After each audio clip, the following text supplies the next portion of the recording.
I, a 20-year-old woman, was raised by my father, a 49-year-old man, alongside my older brothers, Lyle and Kyle, both 23 years old and twins. Our mother left shortly after I was born, so I never had a maternal figure while growing up. I tried to ask my dad why she left, but he always dodged the question. This left me with lingering feelings of self-blame.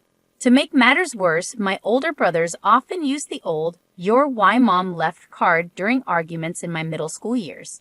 My mother began to call me and my brothers during that time, claiming that she wanted me back in her life. However, she made no effort to get to know us, and she broke many promises.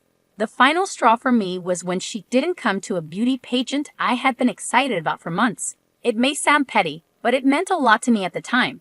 She had sworn she would come, but of course, she broke that promise too.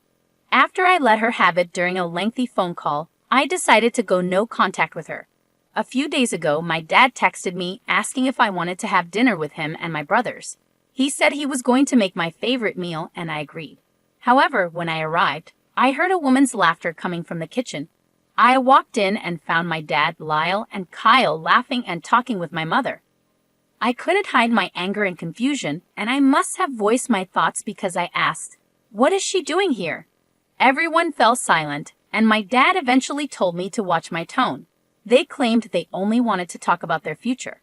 My mother dropped the bombshell that she and my dad had rekindled their relationship and had been dating for months. You can probably imagine how shocked and upset I was by this revelation. Lyle then revealed that everyone in the immediate family knew about their relationship except for me because they were concerned about my reaction.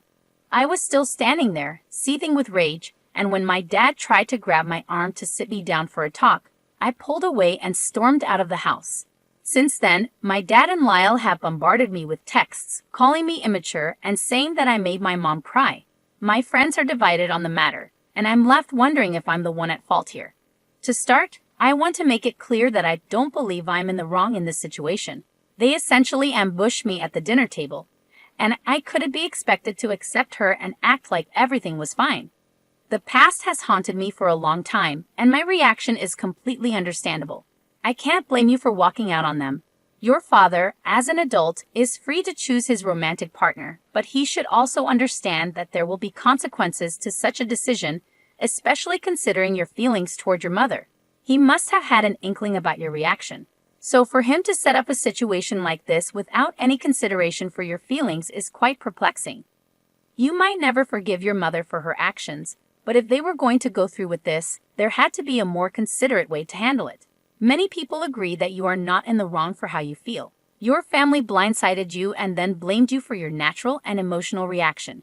If you choose to distance yourself from your mother, you shouldn't be forced to accept your father's decisions blindly, OP asserted. I understand he's an adult, but I can't fathom what he sees in her. She left him to raise 3 kids alone, and now that we're all grown up, she wants to come back. This whole situation has me feeling incredibly mixed up and emotional. Bonnie chimed in, offering her perspective. Focus on what you want. Do you trust your father and brothers enough to continue a relationship? Opie sighed, struggling to find the right words. Trust isn't the word I'd use, but I do love them deeply. They've never done anything as hurtful as this, except for Lyle, but his teasing about my fashion sense pales in comparison. It would have been better if my dad had talked to me alone. The fact that they all kept it from me feels incredibly inconsiderate. I've been in situations where I was left out or the last to know, and it's tough, Confused sympathetically said. Opie appreciated the support, thank you. I just feel so upset and confused with my dad right now. They've never kept anything like this from me before. Usually, my dad addresses matters with all of us together. In response to Opie's turmoil, Nopi offered reassurance. You're completely justified in going no contact with your family over this. They ambushed you and made you deal with it. You endured years of heartbreak, broken promises, and torment from your mother and some family members. Opie felt the need to clarify. I want to clear the air about my brothers. They didn't constantly torment me about our mother. It mostly happened during big fights when they would drop the "this is why mom left" card. It's not right, of course, but I can somewhat understand where they were coming from. They had a more established relationship with her. Tori Beth firmly added, you're not at fault here. You were blindsided because nobody said anything knowing you would be angry. They were trying to soften your reaction with a done deal. Make it clear to everyone, especially your dad and brothers, that while you can't dictate their choices, they can't dictate yours either. If they choose to let her back in and possibly get hurt again, that's their decision. Your trust has been broken far too many times, and you're not willing to do the same. Tell them that while you love them, they shouldn't pressure you into anything. You have every right to cut them off and any flying monkeys they send your way. Let them know that in family gatherings, dinners, holidays, or reunions, you'll be civil, but you won't acknowledge her as a stepmom or mom. She has no right to try and parent you. Before I get into anything, I just wanted to express my gratitude for all the kind words and reassurance. I wasn't really expecting such a supportive response. I'd also like to apologize for the delay in my response. I've been busy with work and other things that have kept me occupied. With your advice in mind, I reached out to my dad and told him that I needed answers about what was going on. He agreed, but he suggested having dinner at his place. I had to firmly remind him that he lost my trust when he tried to back me into a corner. He eventually came over to my apartment. A friend of mine, a 24-year-old male, was staying in my sewing room for support. My dad started sobbing and begged for forgiveness, expressing how he just wanted us to be the family we were 20 years ago, a family I can't even remember. These were crocodile tears, so I hugged him to calm him down, but also insisted on getting answers, not tears. He composed himself and proceeded to explain everything I had asked. First, my mom was very young when she got together with my dad, with a significant age gap. They started dating right after high school graduation. Second, my mother had a history of drug addiction, something I had suspected. She even overdosed once, and my dad had to rush her to the hospital. The twins suffered during this period. Third, I was an unplanned pregnancy. My parents decided to put my mother in rehab during her pregnancy, but she remained miserable and ran away to Florida after my birth. Recently, my mom got clean, found a job, and wanted to apologize to my dad. They rekindled their relationship and decided to inform the twins first before telling me. It was helpful to have this information, and I thanked him for sharing it. But I also questioned why she hadn't apologized to the twins, whose hearts she had broken consistently. My dad started to backpedal, suggesting that I should give her a chance to prove herself, especially since the twins already had. He also admitted that it was a really bad move not to mention to me that mom was back. I explained to him that I had given her too many chances, and she had irreparably damaged our relationship. However, I clarified that I wasn't going to cut them off entirely, but mom would be treated as a new person. I insisted that we needed therapy without mom before continuing anything. My dad was a bit upset when I conveyed this to him, but he agreed to the therapy and said he would inform Lyle and Kyle. When he told the twins, Kyle was on board, but Lyle was furious. He called multiple times and sent hurtful texts, essentially boiling it down to me being a spoiled brat who needed to get over the past. I responded firmly before blocking him, and we've been in no contact since. We also had our first therapy session, which wasn't groundbreaking but more of an introductory session. We discussed what we want to work on. I even showed our therapist this post. I found myself alone with her, needing to provide more context because I can be a bit scattered at times. She expressed her desire to delve deeper into my feelings about my mother, alongside my father and brothers if possible. I'll attempt to provide further updates whenever I can. I am profoundly sorry for what you're experiencing right now. Your mother's sudden return into your life, with your father welcoming her back, must be incredibly heartbreaking. The feelings involved in this situation must be overwhelming. On top of that, for your family to turn their back on you and label you as a spoiled brat must be deeply hurtful. I genuinely hope that therapy continues to help you, providing you with the support and understanding you need. Now, I'd like to turn the conversation over to you guys. What are your thoughts on this situation? Please share your insights in the comments below. Let's now move on to another story. This next one comes from a new user, 9461, and it comes with an update. The question is, am I the ATA for telling my uncle to stop gifting my daughter extravagant trips? A bit of backstory. When my sister and I were kids, every year for our birthdays and Christmas, my uncle would give us cards. Inside those cards were printed out pictures of various places like local theme parks, zoos, aquariums, and museums. Basically, any place a kid would love to visit. After we opened the cards, he would enthusiastically tell us that we were going to that place. He would make grand promises like, "It's going to be the best trip of your life." However, the catch was, we never actually went on any of those trips. Initially, it was disappointing, but eventually, I started expecting it and just went along with it. I harbor no animosity towards him because, as an adult, I understand he did this due to financial constraints. Here's where my issue begins. My daughter recently turned 5, and for her birthday, my uncle gave her a card. Inside was a printed-out picture of a theme park located about 2 hours away from our house. He promised her a fun weekend away, with elaborate details such as a huge hotel room with a swimming pool, endless snacks, and tickets to every show she wanted to see at the park. Naturally, my daughter was overjoyed. For the past week, she has been talking non-stop about this trip, expressing her excitement to her entire class at school. It breaks my heart to see that smile on her face, knowing deep down that it's not going to happen. I recall how disappointing it was for me, and I didn't want my daughter to go through the same. So I decided to text my uncle. Here's what the message said. "Hi, your message in daughter's names card was beautiful. However, could you please leave out the promise of extravagant trips next time?" The thought and gesture are amazing, but I find it hard to explain when she asks me about the trip. She loves spending time with you, and even a nice lunch together would make her happy. He never responded, but my aunt told me he was upset. She mentioned something about him feeling offended, thinking I implied he could only afford a nice lunch. I didn't mean it that way at all. I just wanted him to understand that my daughter loves him and wants to spend time together without needing extravagant promises. I can see why he interpreted it that way, and now I'm questioning if I'm in the wrong. This has been an unspoken thing in my family for so long, and I wonder if I should have just left it that way.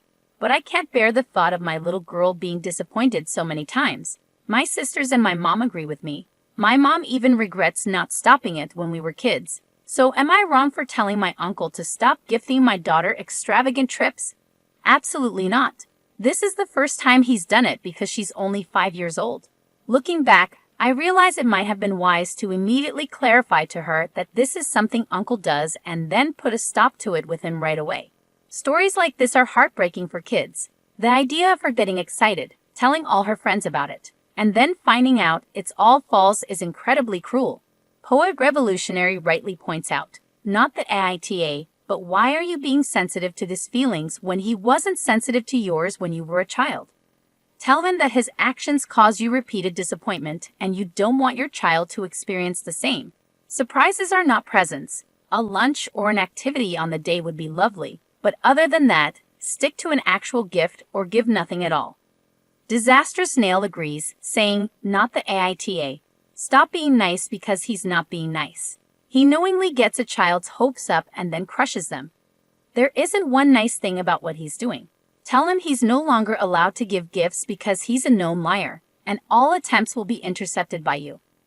Pandora chimes in, saying, not that AITA, your uncle is being cruel to another generation. She said, I understand that you might feel offended by what I said, but you are being cruel to my daughter by promising a trip that will never materialize. You did the same thing to me and my sisters when we were children, so I know firsthand how much it hurts to have these grand promises made but never fulfilled. I will not allow you to hurt my daughter in the same way. Whether it's due to a lack of time, finances, or another reason, it is unacceptable to make a child feel this way. You know my daughter loves spending time with you. She would have been so happy with a trip to the local park and some ice cream. Now I have to deal with a little girl's broken heart, just like mine was so many times. Please think about the consequences of your actions. Just because you don't witness them doesn't mean they don't happen. Brain surgery woman commented, not the AITA, and I would definitely protect your daughter because that's exactly what you are doing. The disappointment for everyone when it doesn't happen is so harsh for a child. It's not a life lesson she needs to learn. Too bad he's upset about your implication. Your daughter comes first. He's making empty promises and setting her up to not believe or trust when someone gives her something exciting. You already went through that and know how it feels. She doesn't deserve that. Amber All Day pointed out, you're the AITA for not telling your daughter the truth. I find it unbelievable that you let her be so excited for an entire week, to the point of telling her school friends about her promised treat, and at no point you could have said, sorry, sweetheart, Uncle was only telling a story. He won't be taking you on a trip. He did this to me my whole childhood. It's just a lovely dream, but it won't ever be a real trip. Why did you say that to her the same day that he told her about this fake present? When she is eventually disappointed, that will be completely on you as a parent. You should know better and should do better. 3baller added, "You're the ITA because you enabled lies to be a birthday gift. I'm sorry you were raised being given these lies, but it needs to stop. It's a bad idea that only persists around in your family because a cheap man made a tradition to allow himself to be cheap and unthoughtful every year. I wish I had a tradition that made me a good person for not spending money, but at least I don't lie to children. And knick-knack or candy would have been more thoughtful and also as cheap as a false promise, and it wouldn't make you resent your relatives. Please end your family tradition." In an update, the original poster acknowledged the feedback, stating, "Thanks to everyone for your feedback on my last post. A lot of people asked why I was being so nice to my uncle, and honestly, I think I underestimated how weird it was because it's been so normalized in my family. I didn't want to cause drama, so I went about it as non-confrontational as possible. I agree now that I should have been more direct. Another concern many of you had was that I allowed this to happen to my daughter previously. That is not true. This is the first time he promised her one of his trips, which is why I decided to say something so this doesn't become a recurring thing. Here's the update. I tried to call my uncle twice, but he didn't answer. I managed to get through to my aunt and explained everything to her, how many times he did this to my siblings and me, and how often we were disappointed. I told her how excited my daughter was, and if they were actually planning to take her on this trip, I would apologize. She didn't take that well, she told me. I told them that I felt they were creating unnecessary drama and that my daughter and I weren't acting entitled to expect them to drop everything for the trip. I was shocked and angry and said, "How dare you say that she didn't imagine this trip in her mind and expect you to take her? You promised her this trip, and her disappointment is not entitlement. It's not my job to make sure a grown man feels secure in himself. And it's a shame my family spent so long coddling him." I was so mad that I just hung up. I no longer feel any ounce of guilt for setting my boundaries. Many people asked if I could take my daughter on the trip. Unfortunately, that theme park closes for the season this month. However, I surprised her with something even better. After the phone call with my aunt, my partner and I decided to book a trip to Disneyland. It may sound crazy and impulsive, but we've been wanting to plan this for a while, and we decided it's the perfect time. My kid is entitled to an extravagant trip. Last year, we sat her down and explained that her uncle wouldn't be able to take her on the promised trip. I tried to be as honest as possible without confusing her. She was understandably upset and had a lot of questions. After we answered them all, I told her not to worry because her mom and dad are taking us somewhere instead. When she found out it was Disneyland, she was over the moon. She spent all day deciding which Minnie Mouse stuffed animal she wants to take with her. I told her to tell her classmates that her trip got upgraded. All things considered, it's a happy ending. I know I won't always be able to protect her from disappointment, but I sure as hell will do my best. She's getting that giant hotel room she was promised.